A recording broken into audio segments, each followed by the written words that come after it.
I was driving across country with my mum and sister when I was 16, and my sister was 20. It was late, but we were well rested still and alert. We were driving along an interstate and needed gas and a bathroom break, so we stopped at the only rest stop in 200 miles. There was a van full of teenagers on a road trip at the gas station, as well as a small grey car parked at the pump in front of us, with two young men standing still outside of it. When we got there, everything felt wrong. We'd been on the road for days and seen many rest stops at night, and had never been afraid until then. My mum and sister went inside and I stayed in the car. I heard the teenagers say they were creeped out and couldn't get the pump to work, and they left in a hurry. I was watching the car in front of us, and the two men had not moved at all, not an inch. They weren't talking. They weren't on phones. They were just standing there, still as stone. My sister and mum came running back out to the car, and when they got in, the two men slowly turned to look at us, while not moving or pivoting the rest of their bodies. And I swear to fucking shit, we all saw the same thing. They had eyes dark as pitch and empty. Truly empty. Not black, not reflecting any light at all, just a void. We sped out of there and didn't stop until we were in the next city. The worst thing about the entire experience, we couldn't find the place on any map. We knew exactly which spot on the interstate to look, and we couldn't find it on Google Maps or any paper map we had. We even asked locals about the creepy gas station out on that stretch of road and got only confused looks. We've traveled on that interstate since, and there is no rest stop. We were driving my friend's really old beat-up Subaru through a massive graveyard. We stopped and walked down a hill and came across a little pond. There was someone sitting on a rock on the other side of the pond. The figure was all black, and we couldn't make out any features other than the fact it looked like a man who was wearing some old-style top hat.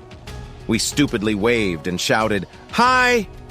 He didn't show any acknowledgement and continued sitting still on the rock. All of a sudden, he jumped to his feet, started running to us on the water, and then vanished in thin water about halfway on the pond. My friends and I screamed and ran back to the car. The car wouldn't start, and we heard something banging on the back of the car. It wasn't a constant bang, but every few seconds or so we'd hear it. Nobody was outside from what we could see in the dark, but something was making a noise on the car. I opened my phone and started dialing my mom to come give us a boost, but I had no service. None of us had any cell service. The next 30 minutes were spent trying to get her car started. No banging was heard afterwards, but we felt this heavy pressure around us. Finally, the car started and she hit the pedal to the metal. We sped out of the graveyard so fast. Immediately crossing the gates, all of our phones regained cell service. One thing I know for certain is that someone or something was out there, and it was not an animal or a human.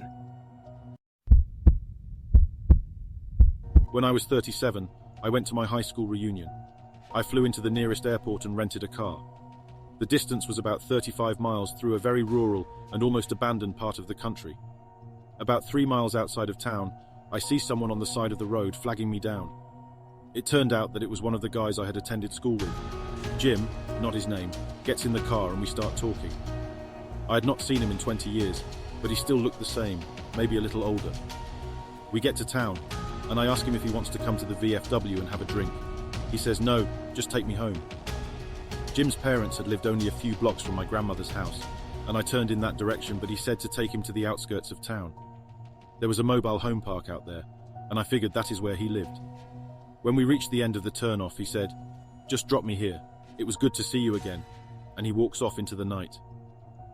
I go to the VFW, met some of my old classmates. We start to talk. As we are talking about who is coming to the reunion, I mentioned that I had just picked Jim up 3 miles east of town and had dropped him off. Everyone gets quiet. Even the guy singing karaoke stops and lays down the mic. My cousin goes white as a new t-shirt. "Barb, Jim died on that curve 8 years ago, rolled his car. We were all at his funeral," I was told. I started to feel really dizzy, and I went out to the car to take some deep breaths. There on the seat is the local newspaper, printed 8 years previous, containing Jim's obituary. I still have the paper.